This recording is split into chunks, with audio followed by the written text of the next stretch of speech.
porte-parole pour aujourd'hui de BDS France.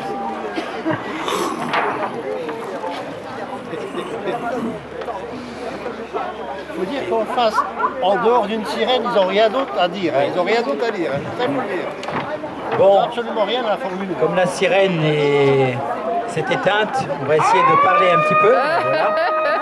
Alors nous sommes rassemblés aujourd'hui devant ce tribunal pour soutenir notre camarade Richard, responsable du collectif BDS de Metz.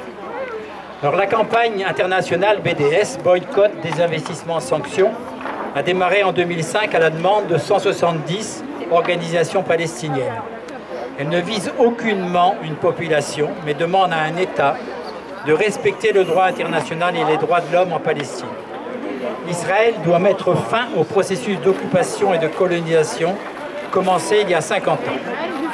Plusieurs rapports internationaux récents ont bien établi que l'État israélien impose au peuple palestinien un véritable apartheid qui concerne aussi bien les Palestiniens qui vivent en Israël que ceux qui vivent dans les territoires occupés, alors qu'un blocus inhumain est appliqué aux Palestiniens de Gaza. La multinationale Teva est une des premières entreprises mondiales en matière de médicaments génériques et cette entreprise israélienne est importante pour l'économie du pays. Au quotidien, rappelons que le recours aux médicaments Teva est imposé aux Palestiniens dans le cadre d'un marché captif avec des notices d'emploi non rédigées en arabe le plus souvent.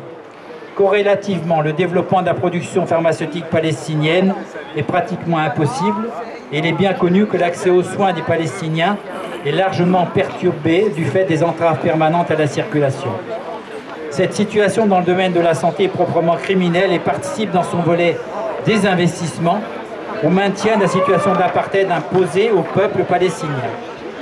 La campagne BDS dénonce la complicité de toute entreprise, Teva en l'occurrence, qui pactise avec un gouvernement qui conduit depuis plusieurs années une politique criminelle.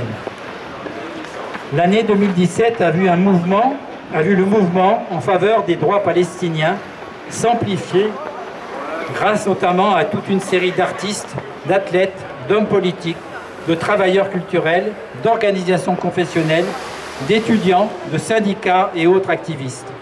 Partout dans le monde, la campagne BDS s'élargit en gagnant de nouveaux publics. Ce qui est sensiblement nouveau, c'est qu'Israël semble prendre bonne note des succès de la campagne BDS. En 2017, d'importants groupes de pression israéliens ont admis dans un rapport secret qu'ils n'étaient pas parvenus à contrer le mouvement de solidarité avec la Palestine.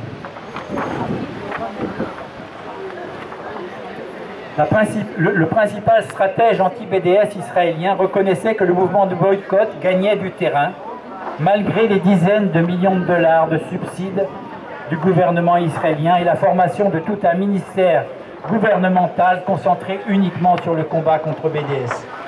Tout cela a fait dire à Omar Barbouti, le cofondateur du mouvement BDS, que le moment de l'Afrique du Sud était proche.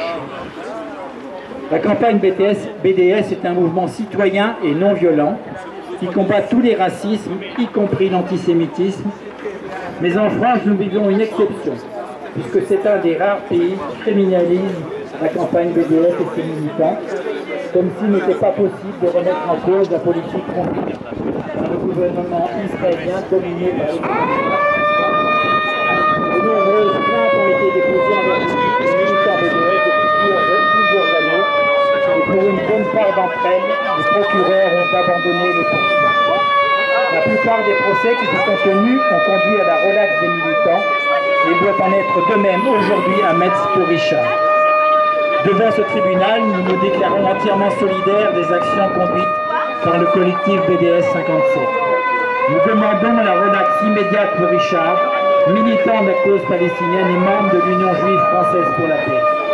Nous demandons le retrait des circulaires Alliot-Marie et Mercier, prises en 2010 et 2012, texte qui invitait les procureurs de la République à engager des poursuites pénales contre toute personne qui appelle les consommateurs à ne pas acheter les produits israéliens. Nous demandons enfin au gouvernement de la France, comme aux autres États européens, de sortir de l'hypocrisie et de rompre avec cette culture de l'impunité au bénéfice d'Israël, synonyme de démission et d'impuissance politique. La France doit aujourd'hui prendre ses responsabilités et faire savoir à Israël que des sanctions à son égard sont possibles. La criminalisation de la campagne BDS et de ses militants ou l'établissement de listes noires concernant des organisations qui soutiennent BDS ne nous feront pas taire. Nous, militants de BDS France, déclarons continuer à participer activement au développement de la campagne BDS jusqu'à ce que le droit international et les droits du peuple palestinien soient respectés.